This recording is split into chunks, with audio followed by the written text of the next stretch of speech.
Welcome to Apologetics and Prophecy, the official podcast of Calvary Solid Ground, a remnant church in Orangevale, California. I am Pastor Jed, and I will be your host as we bring you Bible studies and updates put through an apologetical and biblical lens to see just how close we are to the return of our Lord. Thank you for joining us today. Maranatha, everyone. So glad that you could join us for this Friday edition of Apologetics and Prophecy, where we are going to do a prophecy update as we do every week.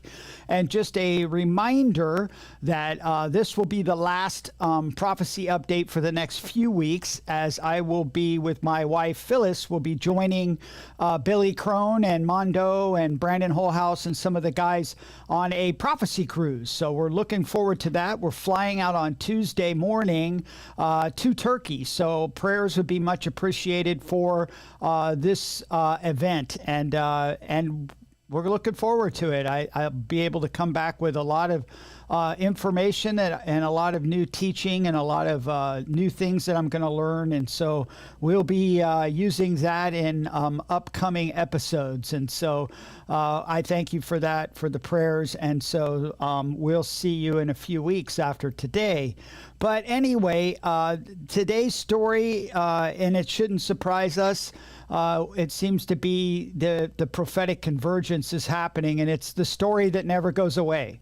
It's a story that never goes away. And of course, what is that? That's Israel. Israel seems to be in the news cycle. I can't even keep up with what's going on in Israel. And what's the Bible say? What's the Bible say that we can expect for these times that we're living in? And it says, just by way of reminder, in Zechariah 12, verses 1 through 3, the burden of the word of the Lord against Israel. Thus says the Lord, who stretches out the heavens, lays the foundation of the earth, and forms the spirit of man within him.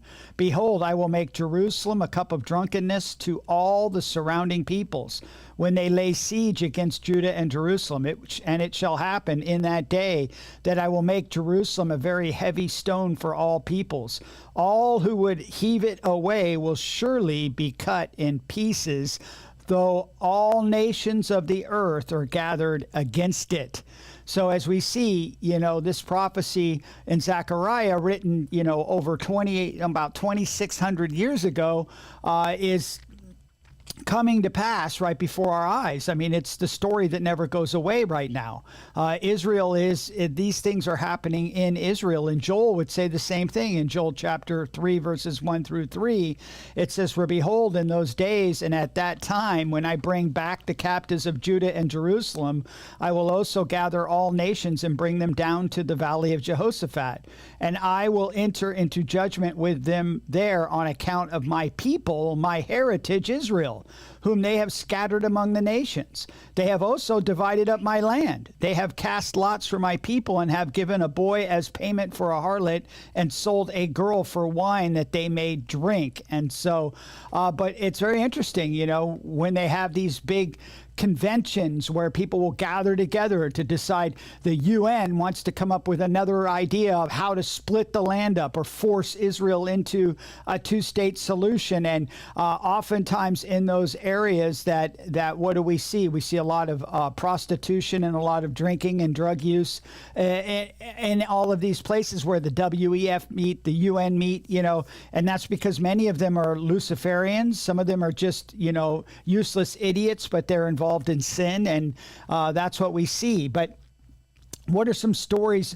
What are the story that never seems to go away? Well, of course, the big news this week is what happened on Tuesday when Iran decided to shoot, they say 400 missiles and only 181 got through, but it seemed like a big dud. But this article kind of gives us a little bit of highlight in that. It says, Israel threatens direct strikes on Iran's nuclear or oil facility. So that's the big thing. They said that if they get attacked, that they're going to retaliate. And it says, Israel reportedly conveys message to Iran saying it would retaliate by targeting strategic facilities in Iran for any strike on its territory, no matter how small or large. And Netanyahu had just got done quoting, "Iran has made a grave mistake." Israel has reportedly warned Iran of direct retaliation targeting its nuclear or oil facilities following Tehran's large-scale missile attack, the Wall Street Journal report Tuesday, citing Arab officials. The report claims that Iran has alerted regional Arab officials of its plan to launch a missile barrage, which prompted Israel to send a clear message saying it would respond to any attack on its territory, regardless of the scale or casualties.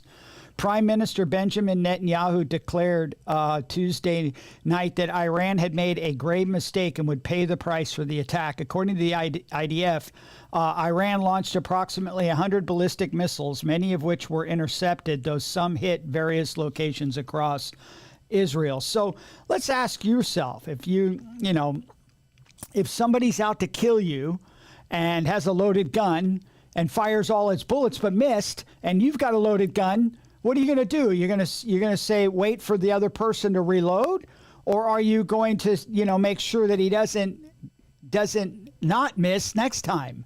I mean, it's pretty obvious what the answer is. But here's a video that I want to show you. That's a time-lapse video taken from Jordan to show you the extent of what happened. Let's show you this.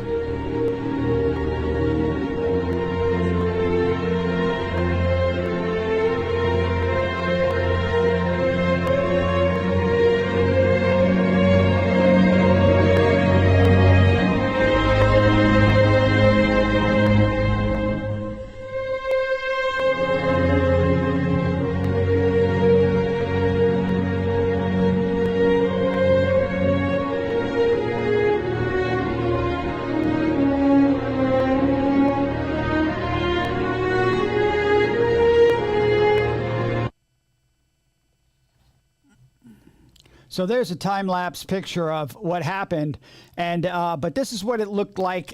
There were some that actually hit the ground, and this is what it looked like. Now, there was some property damage, but thank goodness there was no casualties except for maybe, I think there was a Jordanian and a person, an Arab in Jericho, that were killed by pieces that fell.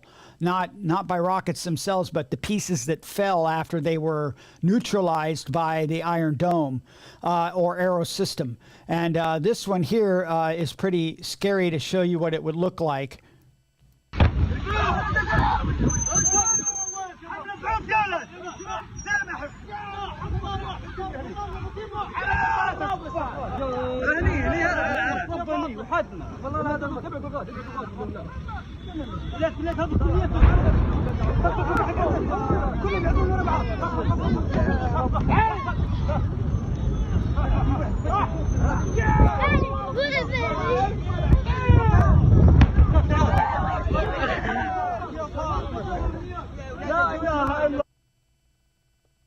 So you can see that this was what this strike was like, and it was, of course, taken from somebody's phone, as you can see here, and that it was, there was strikes that actually hit the ground. But surprisingly enough, the size of these ballistic missiles, you don't see much of an explosion behind them.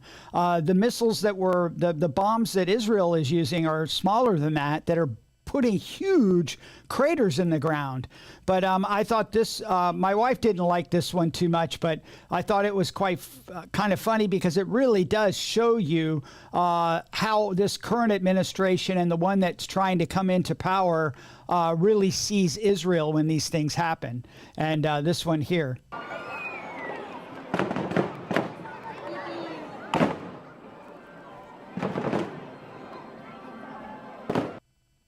I mean, we know that they talk a big talk, but behind the scenes they support Iran. This is the Obama 2.0 administration.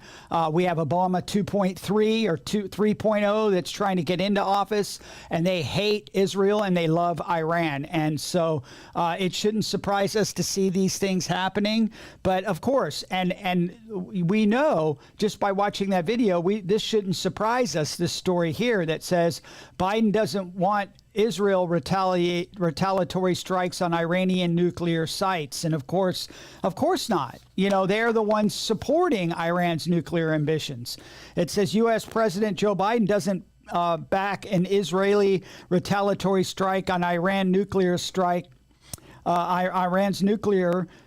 but has striven to build a broad international consensus for a response to the Islamic Republic's missile strike against the Jewish state on Tuesday. We'll be discussing with the Israelis what they're going to do, but all 7 of us, the G7 nations, agree that they have a right to respond, but they should respond proportionately. Yeah, I think 400 missiles, they can fire 400 missiles, right? But as long as they can all hit something, right? That'd be proportionate, right? But they don't see it that way. This is just their political language. Biden told reporters before boarding Air Force One. He said he would be speaking soon with Prime Minister Benjamin Netanyahu, but did not give a timeline for that call. Iran is way off board, he said. There are going to be some sanctions imposed on Iran, he stressed. Sanctions. Sanctions have not been working. The United States have been big on sanctions, and we'll see before we end this podcast that sanctions are worthless in a globe that is getting off the dollar. If everybody's using the U.S. dollar, then sanctions will work great. But when people are getting off the U.S. dollar, sanctions are worthless. They're kind of like this. This is about how effective the sanctions are that the United States imposes on its enemies. Right here, as you can see, these missiles were just duds. You know, can you believe that? You look at that picture and you're like, man, that thing hit the ground and didn't do anything. It's like skyrockets that hit the ground and just fizzle out. And so I don't know why I don't know, maybe the United States pressured them, why there wasn't any explosives on these ballistic missiles. You could literally put enough explosives to put a huge crater in the ground with this missile. But as you can see, they just hit the ground. And that's not really, but that's about maybe it was just that God protected them. We know it's miraculous that nobody was injured and nobody was killed, that no Jews were killed, no Israelis were killed. Some property was damaged, some buildings were blown up, but that's it. Lots of flying around debris that they have to clean up. It's a headache and a heartache, but and it's causing fear in the people that live there, but it's a miracle that these things were just duds. And so, this next story, though, shows us something that's happening that we shouldn't be surprised because it's biblical, and that is Erdogan warns of war between Israel and Turkey, which I sure hope doesn't happen because I'm flying to Turkey on Tuesday. So maybe I won't be flying to Turkey on Tuesday. Turkish President Erdogan warned of war between Israel and Turkey in a speech at the opening of Parliament on Tuesday, saying the Israeli leadership, acting with the delirium of the promised land with a purely religious fanaticism, will set its sights on our homeland after Palestine and Lebanon. So they're saying that, he's saying that, Israel's going to come after us next. Erdogan said that the Zionist Greater Israel Project includes Turkey and added the Netanyahu government harbors a disillusional ambition, including Anatolia, and pursues a utopia. And it reveals these intentions on various occasions. Since the October 7th, every development increases the dimension of this threat a little more. So he somehow thinks that Israel's going to come after Turkey. So maybe Turkey preemptively gets involved. But we also know that Turkey will join a coalition with Russia and Iran according to Ezekiel 38. So right after the killing of the Hezbollah commander, what do we see this meeting that happened here? And this is Russia, Turkey, and Iran meeting together on what to do about Israel. And I think it's very interesting if you see the picture in the background. I'm not sure if that's a picture supposed to be of Jesus, But it's just interesting, though. Russians are Eastern Orthodox, and I think that's a famous Eastern Orthodox painting in the background. But Russia is meeting with Turkey and Iran, just like the Bible predicted. And what are they talking about? What to do about Israel. So, man, I'm telling you, we are living in the last days. It's amazing. It's the story that never goes away, and it will not go away until Jesus comes again and sets his kingdom up here on the earth. And we know all these things are being set up. And we know that, as we read earlier, that anti-Semitism will be, all the nations will gather against Israel. So we shouldn't be surprised when we see this story. UN votes to ethnically cleanse Jerusalem of Jews, following in the footsteps of the king of Sodom. This Israeli 365 News says last week the United Nations General Assembly passed a resolution that would ethnically cleanse Jerusalem's old city and the biblical heartland in an attempt to erase the biblical and historical connections that tie the Jewish people to their eternal capital and the site of the temples. The resolution was the first that the state of Palestine filed after being granted unprecedented privileges for a non-UN member earlier this year, and was sponsored by more than 40 countries. 124 nations supported the resolution, only 14 nations opposed it, and 43 abstained. The resolution came to bolster the advisory opinion by the International Court of Justice made in July, which declared Israel presence be illegal in any area over the 1949 armistice line. The resolution also called for the IDF to withdraw entirely within 12 months from the occupied Palestinian territory, which includes Judea and Samaria, eastern Jerusalem, and the Gaza Strip. This includes a withdrawal from all airspace and maritime space. It also bans arms sales to the IDF of any equipment that would be reasonably expected to be used in the territory over the 1949 lines, and calls for a boycott of all products produced by Jews in those areas. So, that's exactly what we would expect to see. And, you would think, this is Friday. And this is when the Muslims meet. They have their Friday meeting. And this was at one of their meetings. I think this is Tehran Square, but I'm not sure. But listen to what they're chanting. I'm not sure if it's in English or not, but you'll get the picture.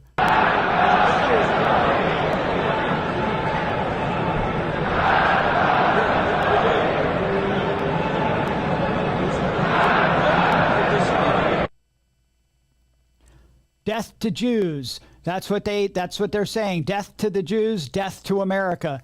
And no matter, these aren't people that you can make sanctions with. And so, but our countries know better. I mean, they talk the talk like they support Israel's right to defend herself. But really, what is the federal government doing? And this story shows us their anti-Semitic behavior. That little video might be offensive to some people because we're making fun of the current administration and the possible next administration. But the point is that's exactly how they feel, because, we can tell by their actions, by their fruits, we know them. And look at this story. This tells us right here, federal agency funds campus event celebrating Islamic terror and October 7th. They talk about how horrible October 7th is, then, with their mouth, but with their hands, they're handing money out to people to do these anti-Semitic, demonic events, right? It says, while the media, once 1 year since Alaska flood, reflections of a year of genocide and resistance. That's what they're calling it. While the media has been attacking Trump over his pro-Israel speech, this is what a federal agency is comfortably funding under the Biden-Harris administration.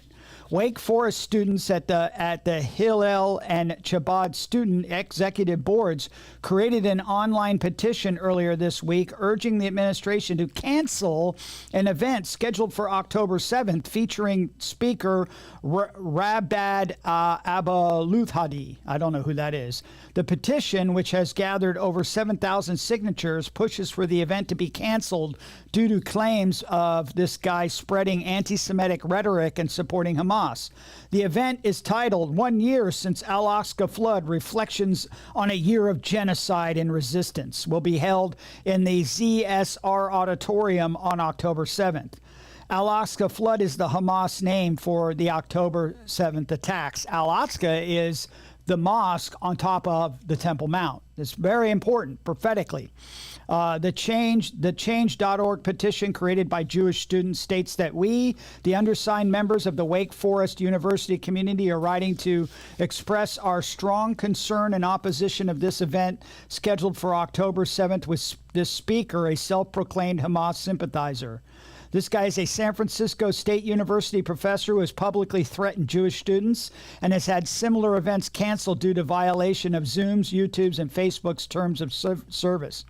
She has also publicly supported and celebrated terrorists, some of whom are on the FBI watch list, as well as spreading blood libels about Jews. The event, titled 1 Year Since the Alaska Flood, Reflections on a Year of Genocide and Resistance, refers to the mission carried out by Hamas on October 7th, resulting in the most significant loss of Jewish life in a single day since the Holocaust. The title equates the murder, rape, and kidnapping of an innocent Jewish and Arab life on October 7th to resistance. The event is sponsored by Wake Forest University's Humanities Institute, Department of History, Department of Politics and International Affairs, Middle East, South Asian Studies Program, and the National Endowment for the Humanities. It is crucial that Wake Forest upholds its values and ensures that speakers who promote hatred and violence are not given a platform on our campus. Jewish student leaders have made several attempts to address these concerns with the administration, only to be dismissed. And all those agencies mentioned there are funded by the federal government and this current administration. So, but anyway, is it affecting? You know, it's funny that all of this stuff that's going against Israel, what do we see happening in Israel? Very prophetic that they seem to be getting stronger, but also becoming more religious.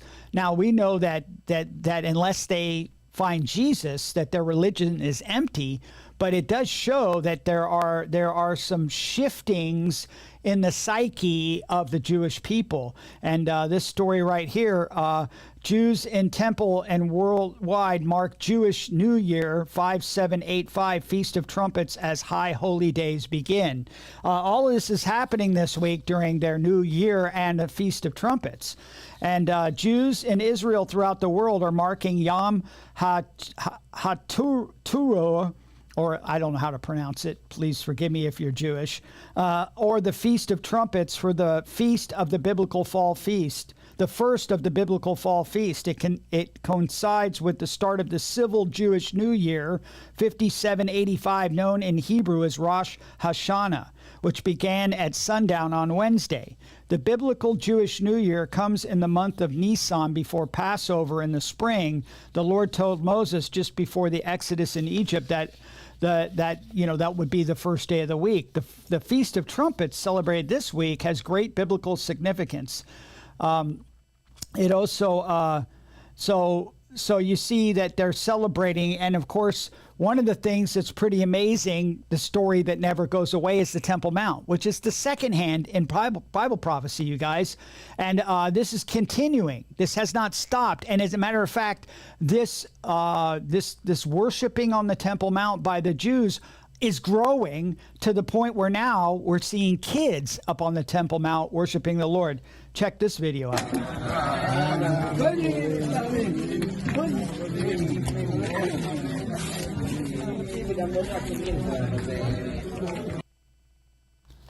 And as you can see, the police officers are not doing anything. See, that's the status quo has changed on the Temple Mount. And you know, we don't see World War III starting because World War III is already going on. That's the whole point. What are they going to do more to Israel than they've already done? That's giving them boldness to go and practice their religion on the whole, what they consider the most sacred site in the world, and that's the Temple Mount. So it's pretty amazing. And but of course, here in the United States, we need to bring up some of the stories that won't go away for us, and that is, of course, the anti-Christian sentiment that's growing in the world. This week is is Tony Perkins' Pray, Vote, Stand Summit in Washington, D.C. And of course, there's a group that came, and as you can see, they brought a golden calf and put it on the grounds of Washington, D.C. as a protest against Tony Perkins. And this is what he had to say in an article. It says, the group so-called Faithful America said they did it to protest Family Research Council's Pray, Vote, Stand Summit, which starts tomorrow. Unwittingly, this was a prophetic act by this anti-Christian organization at this year's Pray, Vote, Stand Summit. I believe we will be tearing down idols and strongholds that have their grip on our nation, leading us down a path of spiritual and political destruction. In a statement about the display, the group's executive director, Nathan Impsall, claims that FRC is replacing Christ with Trump and is pledged to be a vengeful dictator on day one, and that we are embracing his conspiracy theories, cruelty, and January 6th style violence as far-right Christian nationalism. So, they resort to name calling. That's what they do every time. Tony Perkins, we don't agree with everything theologically he stands for, but he is a lobby group which we support wholeheartedly. This group has come out against the Republican Party's platform that's been changed. They are lobbying against it. These people are, lobbying for our values in Washington, D.C., and that's a good thing. And these people, they see that as they don't see it correctly because they're liberal. They don't believe in the Bible the way we do. They don't believe in biblical principles, and so of course they're going to resort to name calling. This isn't the first time we've been accused of being Christian nationalists, nor it is the first time we've been protested. This claim couldn't be further from the truth. Since our founding in 1983, Family Research Council has always served an audience of one, God. We have always been beholden to biblical principles, not politicians or political parties. Even though this group claims that we are hijacking the Christian faith, the irony is, and the more accurately named Faithless America and their idol would have been better suited for the Democrat convention in Chicago, where, like the wayward Israelites offering up their children to Molech, Planned Parenthood performed nearly 24 abortions. So he's correct. That's the thing. Just because we're voting for the lesser of two evils, we're called we're making Trump in the place of Christ, which just couldn't be farther from the truth if anybody knows us and our lobby. And so, but what do we see going across the globe? This anti-Christian or in the name of Christ apostasy that we see. We shouldn't be surprised to see a story like this. Germany, 10,000 churches expected to close in the next decade. I mean, this is crazy. And we know that Europe is, America is not far behind Europe, you guys. So when you see stuff like this happening in Europe, which leads the West, it's coming to America. And so when it says, meanwhile, Muslim migrants continue to pour into Germany, we are witnessing a cultural and ethnic transformation of Germany and all of Europe, the likes of which has not been seen for over a millennium. Germany, 10,000 Catholic and Protestant temples expected to close in next decade. This is from the Evangelical Focus in September. The fall in membership of the two largest Christian institutions in Germany is forcing them to sell or demolish hundreds of temples or churches. According to an investigation of German newspaper, Roman Catholic temples and 444 worship places of the Evangelical Church of Germany have been disconsecrated, meaning that they would no longer be used for worship services. In the case of the Protestant Church, the buildings have been either sold or demolished. By 2033, every fourth or fifth church building will no longer be used for its original purpose, says architecture professor Stephanie Lieb. She believes this would mean in practice that 10,000 churches will no longer celebrate worship services. An example of this trend, reports Pro, is that the Diocese of Essen already announced in 2006 that it could no longer finance a third of the buildings. Many of these church buildings have been sold, and new owners use them for private businesses such as restaurants, fitness centers, or shops. So, turning them into a marketplace. And, if there's nobody to populate the church, A lot of this is because these denominations in the Catholic Church have gone apostate. We know that. But also it just shows that the heart of the West has turned away from God. And we know that. We've seen it been happening. And so it shouldn't surprise us. But one of the things that we've talked about earlier was, how the United States is saying, constantly saying they're going to sanction Russia. They're going to sanction China. They're going to sanction Iran. They're going to sanction. That's their form of diplomacy. And it's really just a political target to think that they're actually pressuring our enemies. But are they? Are they really pressuring our enemies? What are our enemies doing? Well, they're gathering together and forming their own thing. And we know that because they're forming BRICS. BRICS has been something we've been keeping an eye on. BRICS currency, it says 40% could be tied to gold, 60% in local currency. They just had a meeting recently, and they're continuing to meet to figure out exactly how are they going to finance this new currency that's going to be used between the BRICS nations, which are all, which is China and Brazil and Russia and Iran and Saudi and a lot of these different countries that are getting into this. And it says the BRICS alliance is looking to launch a new currency tied to gold along with a basket of local currencies.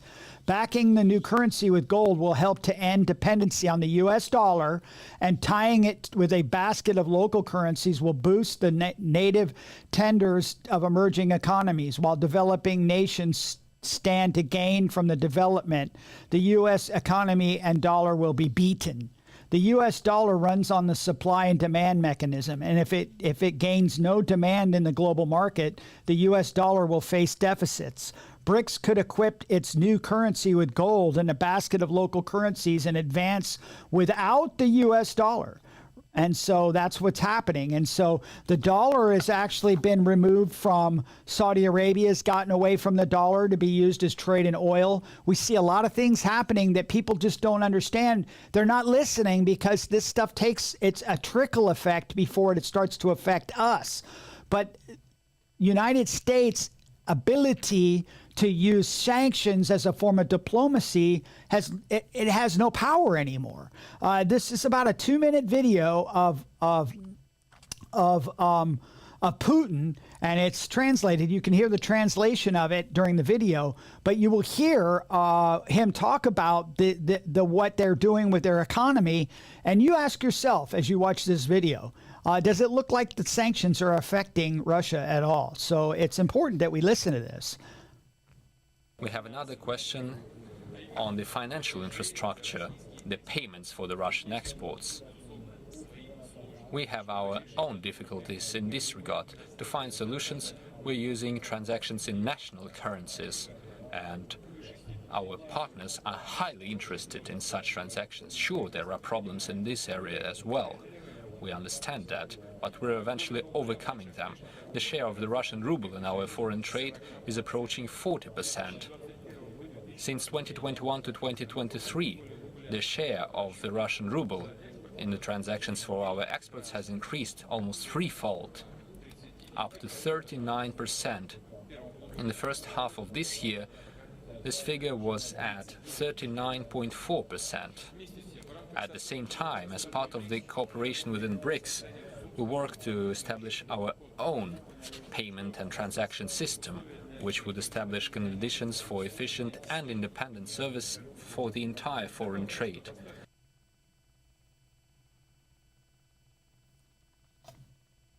The thing that I find interesting is that, the first thing you can see is everybody's talking. There was all this talk about Putin's health. Well, watching that video, doesn't look like he's having any health problems at all, and that he can speak pretty clearly. And he's telling us exactly how well they're doing. And I don't think sanctions are having any effect on Russia at all, especially with their new relationship with China and all these things. But what's happening over here in the States? We have to understand that our economy isn't as shiny as the administration or the local news will let you think. Just because there's still money in our ATMs and that the banks still seem to be liquid doesn't mean that things aren't taking a possible turn. And this story here is kind of eye-opening here, and this is 63 central banks are implementing Basel III, which includes the widespread practice of bail-ins to rescue failing banks. Now, you might not quite understand what this means, and this means that when they implement this Basel III rule, means that they no longer have the liquidness or the money to supply all of their debts or all of their, I guess, all their accounts, all their deposits. They don't have enough money to cover all their deposits.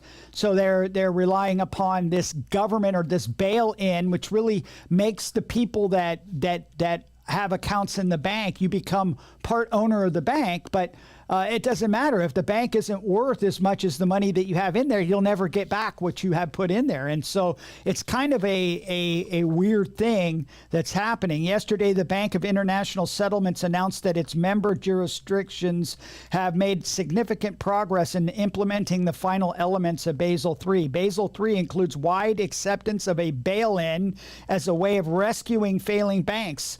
Unlike a bailout, which involves external assistance, often from taxpayers, a bail-in restructures the bank's liabilities internally, which includes taking the money you have on deposit and in savings accounts, as these form part of the bank's liabilities, and converting them from cash you can use into something else, like shares in the bank. In other words, it's a bailout by the taxpayers, but without the government as the middleman. As a depositor or saver, the bail-in conditions will not be negotiated with you, meaning that you have no choice in the matter. So, and a lot of these banks are in really deep trouble, and that's because the dollar no longer has the power. This is all trickle down from the world turning its back on the U.S. dollar and people trading in other currencies and Bitcoin and all these other things. And it's really on purpose. They're trying to destroy our dollar to bring about a digital currency, because a digital ID, one world digital currency is coming, whether we like it or not. It will come. And then, of course, this story is hilarious because the time that I put it onto the slide between then this story breaks, and then last night, this has all been solved. But the point is, there was a big port strike that ended last night. But this is what's happening in New York. New York Costco shoppers empty shelves in panic over port strike, no toilet paper or toilet paper towels, which is hilarious, which shows you the psyche of people. They don't understand. These products are made domestically. They don't come from overseas. Maybe some of them do, but for the most part, paper products are made here in the United States because we recycle our paper. I know here in the on the West Coast that most of all of our toilet paper and paper products are made here in the United States. So pretty funny that would be the thing that they would go after, you know. But of course that all ended last night. But it shows you how fast people panic from news that they hear. And then this is a story that has more details on it that I wanted to bring back up. I think I mentioned it a couple weeks ago, but it's still around. It's a story that never seems to go away, and that's George Soros. And why did George Soros buy 200 U.S. radio stations right before the election? And so this article goes on to say, billionaire George Soros is known for writing massive checks to Democrat candidates and funding a network of leftist dark money organizations under the disguise of his Open Society foundations, which gives money to churches, by the way. Even the SBC, many big denominations and big organizations like a bunch of them, World Vision and those, they take money from Soros and they actually allow them to come in. This Open Society foundations will bring people in to train pastors on how to be more, to be more liberal, basically. And so it's pretty amazing. And now, adding to his resume, he now owns hundreds of U.S. radio stations. The Federal Communications Commission approved a decision to allow Soros to purchase 200 Odyssey radio stations across 40 U.S. markets just weeks before the 2024 election, a move that has never been done before. This means the Democrat megadonor will be able to reach more than 165 million Americans as they begin to cast their votes. Under the Federal Communications Act, a radio station license can't be held by a corporation with more than 25% foreign ownership.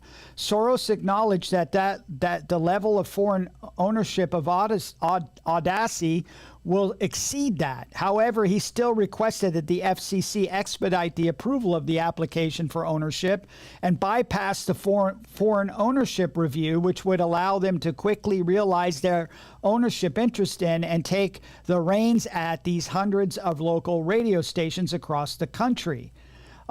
Commissioner Brenda Carr of the Federal Communications Commission warned the FCC not to go beyond its standard procedure and allow Soros to purchase the radio station. So I think that what's interesting about it is that the FCC is not following its normal process for reviewing transactions that it has established over a number of years. Carr says, it seems to me that the FCC is poised for the first time to create an entirely new shortcut, which of course it's going to do. It's a three-letter acronym, which is controlled by the deep state. So we shouldn't be surprised. So a little bit more information of what they pushed it through, and everybody knows that it wasn't normal and it should have never happened according to their own rules. But they went around it and went ahead and gave him an exception. Why? Because it's George Soros. The deep state loves George Soros, and so. But anyway, two stories broke on the same day this last week. And they're very important because it's showing you how they're shaping the opinion of the average person and preparing the country for another big steal. And you'll get the point when I say this. First thing that happened was it's really not new news, but it was just made public, some of the details in it. And that is this story here that judge unseals key finding in special counsel's election case against Trump. And it says Jack Smith's 165-page filing lays out alleged evidence he intends to use in an eventual trial against Trump. The U.S. District Judge for the District of Columbia, Tanya Chunkin, on Wednesday unsealed a key filing in special counsel Jack Smith's election case against former President Trump. This is kind of a way of that. This is what they call an October surprise. The other side is trying to make the other party look bad, so they unsealed this. And it says, and of course, this judge is a left-wing lunatic, okay? Chunkin unsealed Smith's 165-page filing after the special counsel submitted the document in which he lays out the case of alleged evidence he intends to use in an eventual Trump trial against Trump. Trump pleaded not guilty to all charges brought against him by Smith. In the filing unsealed Wednesday, Smith outlines a factual proffer alleging Trump resorted to crimes to stay in office after losing the 2020 presidential election. With private co-conspirators, the defendant launched a series of increasingly desperate plans to overturn the illegitimate election results, which were not legitimate. We know that, right? Okay, this is all lies, right? Results in 7 states that he had lost: Arizona, Georgia, Michigan, Nevada, New Mexico, Pennsylvania, and Wisconsin, Smith wrote. His efforts included lying to state officials in order to induce them to ignore true vote counts, manufacturing fraudulent electoral votes in the targeted states, attempting to enlist Vice President Michael Pence in his role as President of the Senate to obstruct Congress's certification of the election by using the defendant's fraudulent electoral votes when all else had failed. On January 6, 2021, directing an angry crowd of supporters to the United States Capitol to obstruct the congressional certification. So it's all a pack of lies, and we know that what they're doing is you tell a lie loud enough and long enough. We talked about this last week. How do we clean up all of the lies that people have been telling them? Tell them the truth over and over again. They don't like that. So they want to control the narrative. And of course, this October surprise, they put this out there so everybody knows that if you question the election in 2024, then you are going to be charged with a crime. That's what they want to do. They're setting the world up for the big steal of 2024. Don't think they won't do it again, you guys. Did they fix anything? I live in the state of California. We are forced to mail-in vote. We know that, and machine voting, and we know they haven't fixed any of it. I have people at our church that we're standing up against it. We're rallying the small group of people that we have to try to tell our county supervisors and electoral people to go back to one-day voting and in-person only, showing an ID. They just made it illegal in California for that. But you can see that they have never fixed any of it. And so they've done a good job trying to, but and that's why, you know, we can pray that God will bring enough people out to out-cheat the cheat or to expose the cheaters. But they're setting it up. They're already planning for it, and we see it right here. Here's a picture of one of the one part of the document here, and it says the defendant acted as a candidate when he pursued multiple criminal means to disrupt through fraud and deceit the government function by which votes are collected and counted, a function in which the defendant as president had no official role. So they're coming after him. This is what we call lawfare, right? And then the local news story came out the same day. I mean, this came out in the morning, not even by noon or 1 o'clock. Here's another story. And people that only watch KCRA, local Channel 3, or Fox News, or any of these channels, they're being fed a narrative. And what do? Oh, you know, to confirm the lies that this guy that's charging Trump is saying, they just come up with a story like this. What does voter fraud in the U.S. really look like? The data shows since 2016. There's no data. There is no voter fraud. You guys are just a bunch of conspiracy nuts. It says the terms voter fraud and election fraud have become frequently used phrases regarding the process of fair and free elections. We don't have that in the United States anymore. Raising questions about the integrity of the electoral process in the United States. During election cycles, the topic of fraud surges in conversations, especially surrounding the presidential election. This leads many people to assume voter fraud happens frequently or often. Setting aside any rhetoric and focusing slowly on the data surrounding voter fraud backs up this conclusion. With early voting underway and the general election only a month away, Hearst Television National Investigative Unit. Let's show you what that is. Hearst. Hearst. Can you trust Hearst? No, you can't trust these people. They are owned by the deep state, right? The analysis shows the frequency of voter fraud causes leading to criminal conviction or court actions in recent years, debunking common misconceptions about voter fraud and election. No significant impacts on presidential elections. And that's just because these are what's been convicted. How many cases were thrown out? How many judges said, we don't want to hear it? They had evidence, they had proof, and you know, Mike Lindell is spent his own fortune on lawyers, and constantly the judges are throwing it out of court. So, and they're only the data is going to show convictions, not if we put the data in there of the accusations and the cases that have been brought forth that have been thrown out, the numbers would be way greater. See, that they try to use data to spin the facts, and that's what they've been doing for a long time. It's all political. But if it's Hearst newspaper, you can know that it's not the truth. Okay, you guys. And so, but anyway, they're preparing for so, you know, it's not going to shock me. You know, people, what are you going to do if Trump doesn't win? But what I've always done, I'm not going to change who I am or what we do. We'll continue to point out the evil. We'll kind of show you the signs of the times. We know that we're one day closer to the rapture. We know the tribulation period is coming, and we know all these things have to come to pass. I'm not going to be anxious or worried or freak out. That, you know, people seem to think just because we vote for Trump and we're engaged politically and lobby our politicians that somehow or another our hope is in our political candidate. No, our hope is in Jesus Christ. We're just salt and light, and we're trying to delay the decay. But if the decay happens, I mean, the God's the one who's in control. You know, you just need to remember where our faith is at.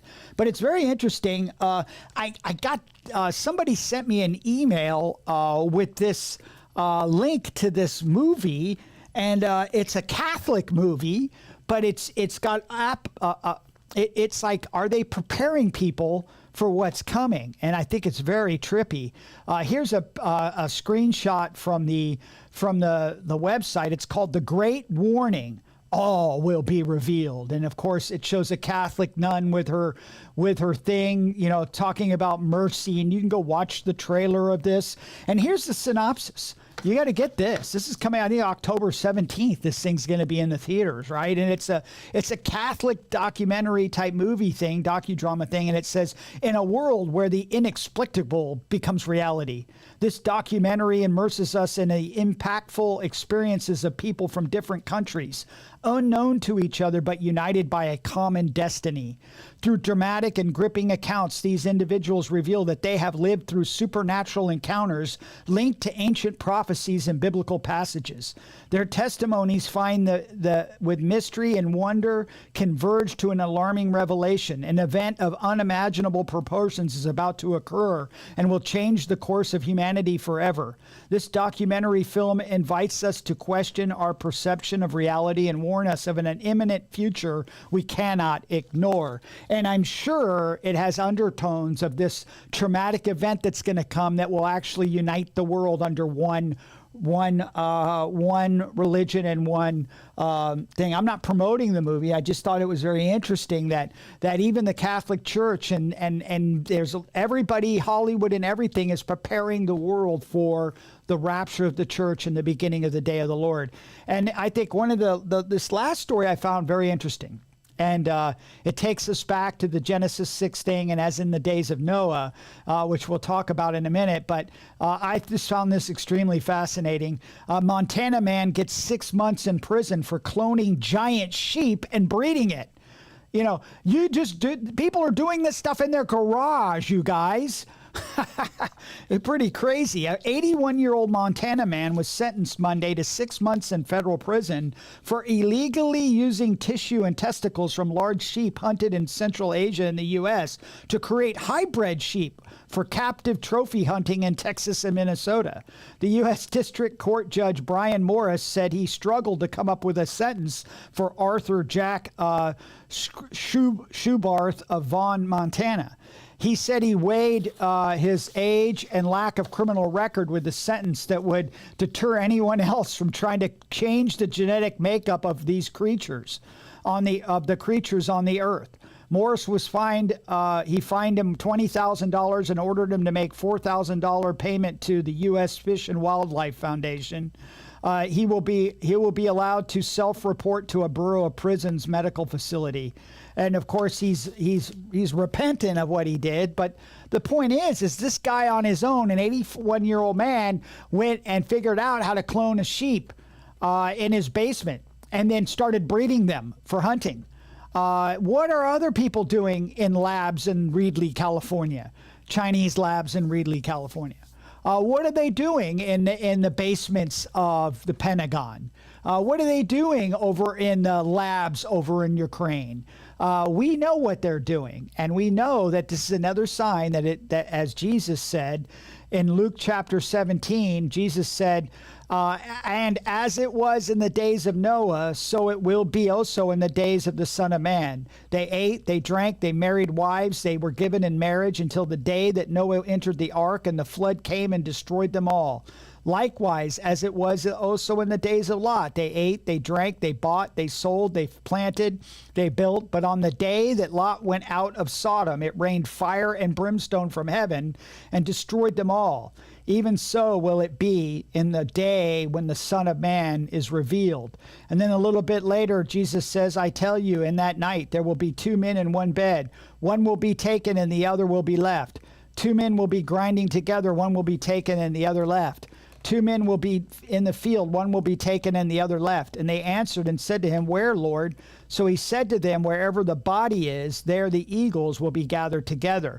A lot of people say this is not a rapture passage. But the point is that it was just where was Lot taken?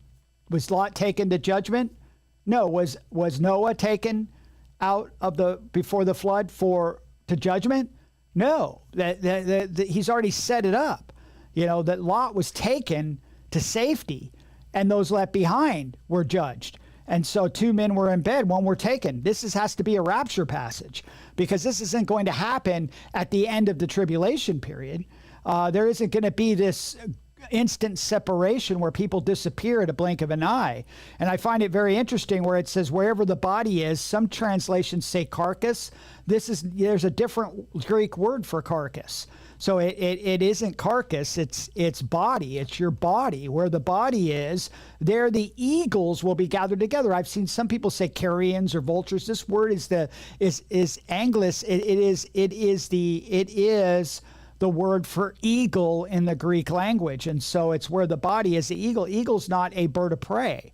It's not out to hunt and eat. It's not going to eat dead flesh.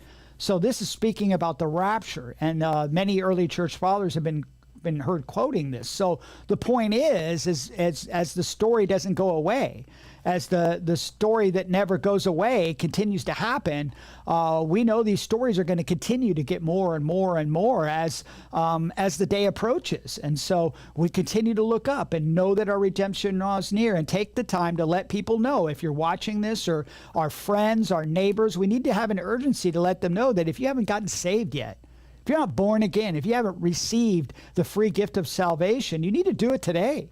Don't waste any more time, because that day is coming very quickly. The story's not going to go away, you guys. Just as it was in the days of Noah. Israel it's not going away. It's going to continue to compound and increase until the day of the Lord begins. But before that, those that have placed their faith and trust in Christ will be gone. They're going to be taken, just like we just read.